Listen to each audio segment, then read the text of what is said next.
See, people do use different platforms now for second jobs to earn more money. That's right, because I was at Central Station and I bought a bit of hash off a guy on platform 4. Hello and welcome to the Glesga podcast. Coming up this week. See, the thing with the Japanese is they're like always in their work. They're extremely loyal. I know, that's why I've never seen one in an orange walk. I'm a big advocate of Flexy time. What's that then? You send an email and do the downward dog? You would come out the office and go to the boozer, right? And you would have 3 or 4 pints and you'd go back to work. I mean, that was a few weird manoeuvres on the forklift. Right?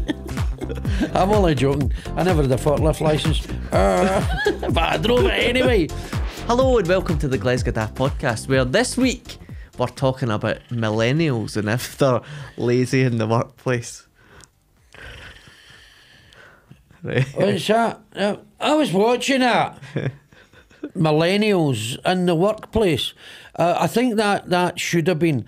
Millennials are very seldom to be seen regularly in the workplace, because you should all go duvet days, and since the pandemic you all work from home and all that, so it's completely changed. See, I don't mind going into the office as long as the office is down my stairs and then into the left next to the kitchen. What was the opening statement? Millennials in the workplace, and you don't have a workplace. Well, it is my place of work. It's a designated office. Can you prove to anybody you've actually been there?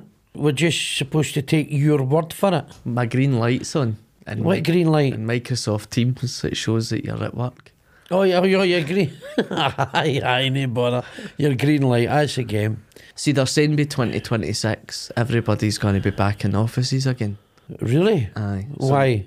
Because big companies want you in an office. Where I think they would just want that power to oversee what you're doing.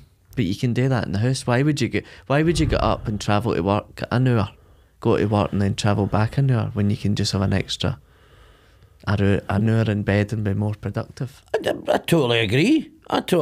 And I suspect it's because if you see, when you work for a living, right, your wage, I think I read this online, your wage is what your employer pays you. It's a drug you get for saying cheerio to your dreams, right? And this is the thing, when some people accept the fact that when they work for a living, right, they can say you start at 9 and finish at 5 o'clock, I'm just saying, and you're a pure clock watcher, right?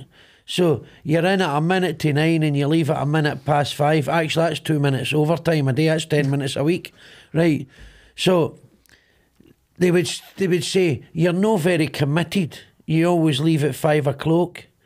Now it's that sort of thing where employers think you're only paying me to do a job. You don't own me, right? And at the same time, see if I dropped down dead, I'd be forgotten in a week and replaced in a fortnight. So fuck you and your job and your wage. And if millennials are honestly saying that they're the hardest working generation, I thought it was the other way about. I thought they'd clocked all this. Where, this whole thing about your employers, it's like no working for a work, it's like working in a Nazi concentration camp. You've got, when they say jump, you go how high? Bollocks to that. You're only doing a job. It's only a job. Do your job and do it to the best of your ability and then be gone with it, because you work to live. You don't live to work. Aye. If you've got your end of year review coming up, it's probably best not to say that to your line manager. Say what? Fuck off. Yeah. See, they say millennials are the hardest working because Gen... Who is they? Who are they? Who says the millennials are the hardest working? The research says that, in terms of research and surveys, that they're the hardest working because you've got Gen Z, which is the current workforce. Gen Z? Aye, and they're very much about a work-life balance. And then baby boomers were the ones that clocked off at 2 o'clock and went for a liquid lunch. And then you've got millennials. I remember the days. Actually, yeah. When I worked... Work? When I worked... No, by the way, I was good at my job, but I did what had to be done. And see, if I was finished, then I was finished. And me and my mates would go... And you would do that. You would come out the office and go to the boozer, right? And you would have 3 or 4 pints. and you'd go back to work. I mean, that was a few weird manoeuvres on the forklift. Right? I'm only joking. I never had a forklift licence. But I drove it anyway. Right. So you'd get pished and then you get back to work. All these pilots turn up to work, Steve. Not all these pilots. Well, that was the thing about... In June last year, there was a... Is it United Airlines? They fly from Edinburgh to New York because I was on one of the flights in June. Did you go out drinking with the guy? No. I wish it turns out he had a half bottle of Jägermeister in his bag. But he turned up for his shift to fly a plane out of Edinburgh and out of New York, and he was twice or three times the legal limit. Now, I can see the point. I mean, I don't know.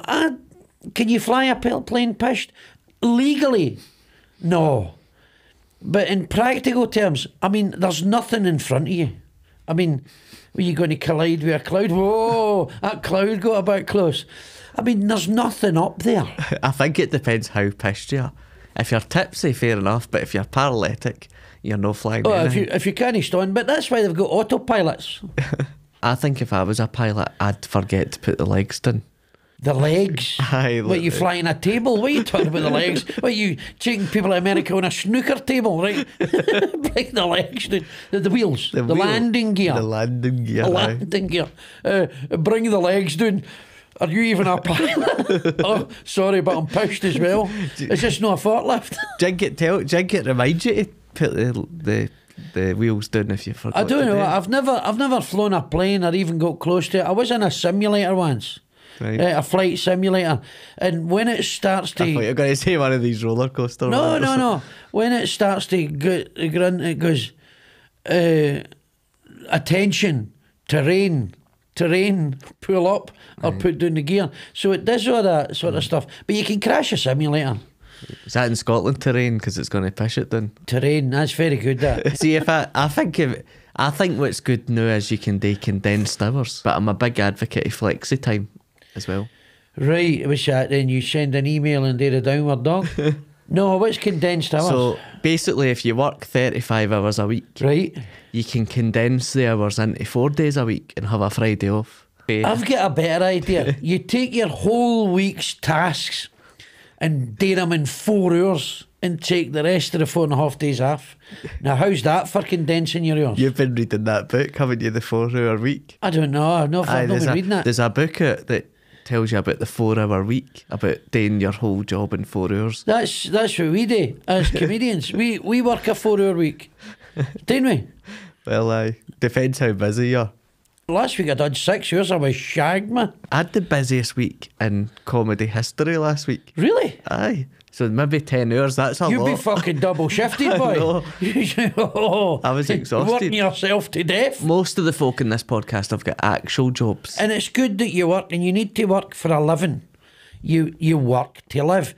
But if you don't like your job, then you need to try and get a better job. A job you like. Believe me, you'll be happier in the long run. Would you condense your hours if you were full-time? If I could. I'd just talk faster, wouldn't I? I say, and I'm trying this and doing it. No, it then becomes gibberish. But I would do that. I would absolutely. For me, it's the path of least resistance. Are you going to make your tank having a life of pain? Or are you going to make your tank fairly easily and live your life? You only work to live. To go nice holidays or go out with people you love and have meals or something, or meet them in the pub or whatever, or sit all weekend high and crack playing video games, whatever's your bag. Well, it works for folk on Twitch. Well, seems to. Because you get flexi time as well. That's another thing. So you can do condensed hours or you can do flexi time. I know, I would prefer that. When I worked in a hospital during the pandemic, right, I would have preferred to get up at 6 in the morning and then go into work for, say, 6:30, start at 7 o'clock, right? And then finish at 2:30, 3 o'clock. But the manager, she says, well, you can't start before such and such a time. You can't start before 8 because we can't verify if you've been in. It's always weighted in favour of the bosses. Were you in a patient-facing role? No. No. That would have been funny. You know what I done? I did the stores. Oh, aye, yeah. I did the stores. I did track and trace. Track and trace. During COVID, aye. All right. Aye. Now we're going to have a wee break, but we'll be back shortly, so stay tuned where we'll be discussing the idea that millennials are the hardest working generation. Aye, he can have a wee nap. Aye, so we sold out Blackfriars. It was good, wasn't it? We did sell out Blackfriars at the Glesga Glasgow Comedy Festival show. And do you know what? It was a great wee gig. I think the punters that all came, I think they get a nip out of it. They enjoyed it. And I like to think that they went away far better people than when they arrived. We've enriched their lives, and we can enrich your lives by coming to see the Glesga live shows. All the details are on the website.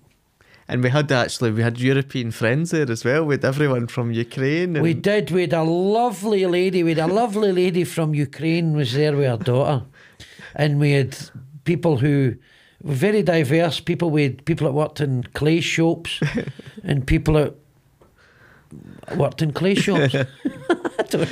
So let's see a wee clip of that live show now. I was out on Friday. You know, it was your Uncle Kevy's birthday. So he says, I took him for a bit of lunch, and then we went, we'll have a couple of drinks. Now, you know what it is, it's Glesga. We'll have a couple of drinks, and then 4 days later, you're in fucking Malta, right? So, you know the way it is. What are you doing? Have you got your messages? You're fannying about in a bag here. What's Ukrainian for fannying about? You're fannying about. Now, cease and desist for fannying about in your bag. What are you looking for? You brought a piece with you? You get 5 hats in your bag. He's only got one. I already changed it. Right. It'd been a good day to shoplifting then, that's again, right? And remember, you can check out glesgadad.com for our next shows. Social media is really popular now for getting jobs. Like you can LinkedIn, Indeed, and all that sort of stuff. That's right. So I was getting these smoke alarms fitted in the house, and the guy said to me, he says, "Here, mate, are they LinkedIn?" I says, "No, one of them's on Facebook." What do you think of young people today? They sort of join companies. They want to know about the credentials and, like, I don't know, inclusion and diversity and carbon neutral and it depends, right? It depends. Somebody's either good to work for or bad to work for, and sometimes people rub up against each other the wrong way, right? Now, when you get an interview for a job, right, the guy's sitting in front of you. If I'm the boss and I don't like this guy, because I've interviewed people in my life, and I went, I couldn't work with this guy. He would do my brain in. There was a wee guy, I remember, interviewed him, and I'm going through his work history, and he was only maybe about 24 at the time. I mean, I was only about 30 odd, 30, if you're lucky, 32 or something. And I says, so where did you work between then? And he went, it was up near Charing Cross. I says, what was the name of the company? So you worked for, oh, fuck off. And I threw him out. Because either he's a fucking liar, which was probably the case, or he's so incompetent he can't remember where he worked. So I don't think it's a good move employing him. Aye. Now, hopefully he can learn for that situation and sort of sell out. So it swings both ways though. If somebody comes in and they're brilliant, and you go, oh, I'd like to get this guy in the door, but then he can turn around and say, well, what's the pay like? Well, at the time it was, I don't know, 12,000 a year or something, because it was back in the 90s, right? And you go, nah, it's not enough. Well, what are you looking for? Well, what are you going to offer me? I says, well, it's 12 grand a year. What are you looking for? 16. Nah, I can't pay you that. Well, I'll give you 14. Nah. You've got more power than you know you've got. Because See when you're too desperate, see if you're sitting in an interview situation and you really want the job and you're too desperate and all that, you give your power away by deferring to these people. Don't defer to them. And you've got more chance of getting the job if you're on the ball. And see if you're on the ball and you've got a lot of power, and they don't like that, then fuck them, they're not worth working for anyway. A boss I used to have told me that she would never employ somebody that she felt was better than them because they would end up taking their job, and I'm sitting there thinking, well, she's an arsehole, but sadly the world's full of these arseholes. This is, you see, what happens is, I think it was George Bernard Shaw that said, mediocrity knows nothing higher than itself. Only talent can recognise genius. Right? So, it's like anything, it's excellent in the world. Right? Do you think Alex Ferguson wouldn't have took on Cristiano Ronaldo because Cristiano Ronaldo's a better player than Alex Ferguson ever was? Well, the proof of the pudding's in the eating. If somebody honestly feels like that, I wouldn't take on anybody good, then they're fucking idiots. I once interviewed somebody as well when I used to work for a company, and they were on their phone in their motor because they were at the supermarket and they were having their interview in their motor. They were on Zoom? They were on Zoom, like just outside Asda. Right. They were doing their shopping. Why is that? Well, it's How weird. could they not come in to see you? Because a lot of interviews now are So they're online? Aye, they're on. So is that a problem? Well, you want somebody to be sort of sitting there quite presentable and their background and stuff. No, with a big Asda sign behind So, them. right, okay. My next question then, could this person have done your job? Aye. Could have done the job? Well, did they have the ability to do the job? Well, everyone you invite for an interview has the ability to do the job, innit? But because they were outside Asda in their motor, you went scrubbed? Aye. I thought, because if that's the basis of... So I believe that everybody that comes for an interview, they've all met the criteria for the job. Right. The interview is just to see who you feel would fit into that team environment. See, that's the difference between you and I, right? I would look at the person regardless of the situation they might be in at any given time. So if it was a Zoom call, and over Zoom, I would question them and listen to their answers, and I would look at the interchange between us. To me, there's the environment secondary to that. I think, can I go on with this person? If anything, the fact that they're outside as they're getting their messages, I would go, that's quite good, because you're seeing a bit more who they really are. No, I mean, what next? Say, can we pause to put my trolley back? Well, I'd say you what, they could be lying in their bed having a pump, and you go, I like this. But see, you're letting environmental factors skew your judgment. It's about the person. It's about the person and their ability to do the job. Aye, but the person... Their competence, their qualifications. But I would rather... Everyone that comes into that interview can do the job, and I would rather go with somebody that makes effort to be presentable with a nice background in their house, their working environment, than somebody that's... Yeah, that's fine. Yeah. I mean, that's up to you, but that wouldn't bother me. That wouldn't bother me at all. I'm looking for the personal qualities a person's got. The fact that they shop in Asda would be a bit of a problem. I mean, I'm a Marks and Spencer's man myself. It's the worst thing's phoning folk up to tell them they've been unsuccessful as well. You wouldn't phone them, you send them a letter. No, you don't. See, that's the difference. You got to phone, you got to give a personal Or send them an email. No, that's no... Or go in the food hall at Marks and Sparks and get them, sorry, as the boy, you're pumped. Drawing the melon, you never get the job or something. Aye, go to Tesco, every little helps, but you're binned. I've also had somebody that I wanted to employ. Aye, what happened? Just during the interview, she just went, see, to be honest, I don't think I'm going to enjoy this job. Shall we just end it there? And That's brilliant. I love that. See, if somebody said that to me, I would go, how much do you want? I wonder what it was that turned her. Maybe, and thought, I'm not working for that flood. So, I've done that. I've been in interviews and I've went like that. There was one time I was in an interview and it was for a financial services company.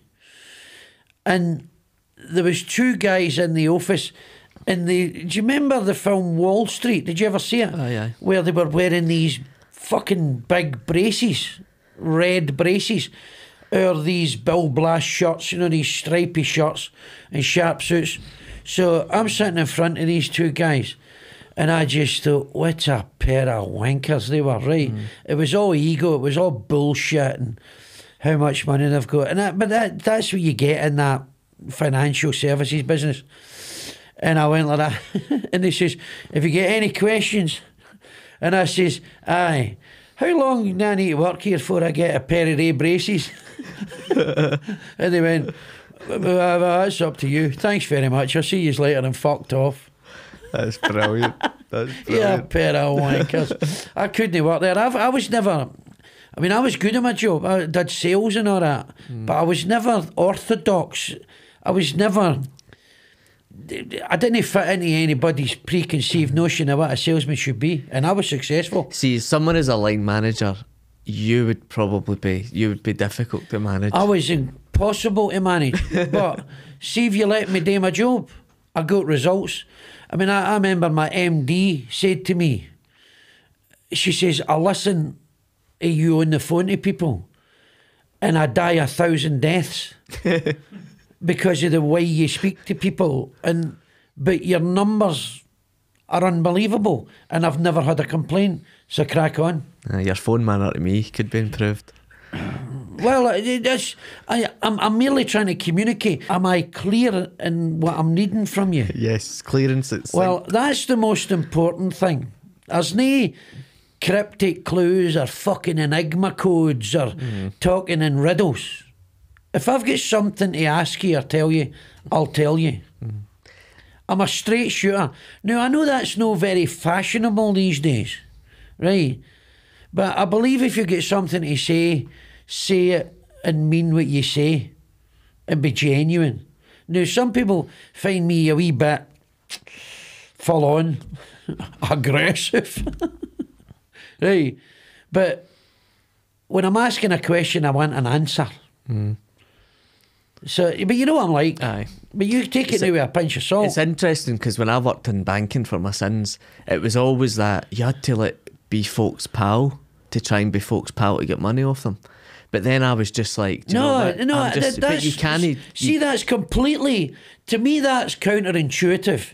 Because the minute I go into a bank and I'm looking for banking services, so I'm looking for my bank to do a turn for me, but you in the bank are looking to rob me fucking blind, right? Well, if you walked in the bank, I'd be pressing the button under the table. Well, fair enough, fair enough, right? But having a loud and abusive face isn't a crime, right? So, but the fact is, the bank's no there for me. The bank's there for the bank, and the bank's there to make as much money out of me as possible, right? So if I walk into a bank and I'm confronted with somebody in the bank who I don't know, who's trying far too hard to be my pal, immediately I'm suspicious because they're not acting professionally. The way they're acting is grasping and fucking mercantile, right? Which to me, that's a fucking massive red flag. A massive red flag. Now, this is what's interesting. I see that behaviour in all walks of life. I see people who are clearly massive fucking phonies, right? Interacting with other people and saying, oh, that's a lovely dress, or oh, that's a lovely watch, oh, look at your hair. Now, this is fucking bullshit. This is bullshit. This is fluffing people up to fucking shaft them. That's what they're doing. But I'm amazed how other people can't see it. And they go, oh, they're just being nice. They're not being nice. They want something off you. See, when I knew I was leaving the bank, when I knew I was leaving, because I just thought I'm going to leave, there was a big conference in Poland, in Krakow, that they took all the staff to and all the top clients, and these were net worth of over £10 million turnover. Right. So it was private clients or like companies. Yeah, as but well. the clients are all paying for it. Oh, the clients are paying for it. The clients are paying for it. So, and there was this one guy who shall remain nameless, a CEO of a very big Scottish company, and he just looked at me across the table, and he said, there's a strip club across the road. And I went, all right. I said, you want to go? And he went, aye. And I went, come on then. Now that's brilliant. That's serving your customers' needs. You would take him into the strip bar and leave him to his own devices, make sure he's getting drinks all night and anything else he wants, as long as it's legal. Well, I don't know what the law is in Poland. Right, it's a big Catholic country. You might have to go to confession after it, but fair enough. That's you serving your customer. Do you know who's massive in serving their customers? Is the Japanese. The Japanese love a good bevy after work. It's funny you should say that, because I remember seeing a documentary, and it's seen as a kind of an honourable thing to work all day and then go out and get a bevy and have a good laugh with your mates and all that and blow off some steam. It's a good thing. But the Japanese work ethic isn't healthy. I remember seeing something on the news or reading in the papers or something that they're expected in Japan, it's like I was saying earlier, to work more than your prescribed hours so that you're really committed and get the job done, and it's all very much task and job focused. Me and my wife went in a rickshaw in Japan, and the guy pulled us for 3 years. Aye, that's what I call serving your customer. He gave you a hand job on a rickshaw. Brilliant. He pulled you for 3 years. Pulled you for 3 years? God, your bobby must have been red raw. So, like, through the bamboo fields and all that. It was. It's kind of hard to imagine. He wouldn't take a tip or anything. He wouldn't take a tip. I'm imagining you still had a tip left on it after he pulled you for 3 hours. No, but they don't accept tips, the Japanese. They don't. They see it as if you try and give the Japanese a tip, they see it as really insulting. That's why Americans go mental when Japanese come to like restaurants and stuff, because they don't tip. That's right, but they probably pay their waiters properly. But in America, they don't pay. No. We covered this in a previous podcast. Yeah. $2.13 an hour is what servers get in America.